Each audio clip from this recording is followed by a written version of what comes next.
Hey, my name's Dan Moyle, the inbound evangelist and chief marketing officer at Interview Valet. And we're an agency that works in this space called podcast interview marketing. And essentially what we're doing is creating this new tactic in the inbound marketing strategy in order to reach a new audience through podcast interviews. It's relevant, deliberate podcast placement on shows that reach the ideal audience that you want to take listeners and turn them into leads and hopefully evangelists of your own, right?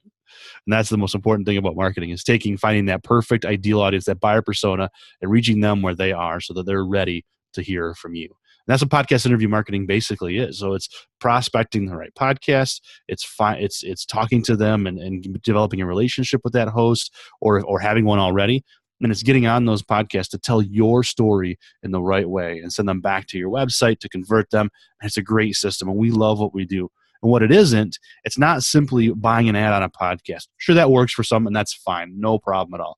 What this is, it's a deeper conversation. If you're in a podcast, 15-minute, 30-minute, 45-minute, an hour-long podcast, and you're having a great conversation with the host who already has an audience that knows them, likes them, and trusts them, then they're going to start to know, like, and trust you as well. That host is amazing, and they've got a big audience or just an engaged audience. They don't have to be the biggest audience out there. But if they're engaged and they trust that host, and you already have that social proof of trust, right? And that's podcast interview marketing. It's having that conversation with the host to their audience, bringing value to that audience so they come back to your website and they do business with you. And so that's what podcast interview marketing is. So if you'd like to learn more, visit interviewvalet.com, and we look forward to hearing from you. Cheers.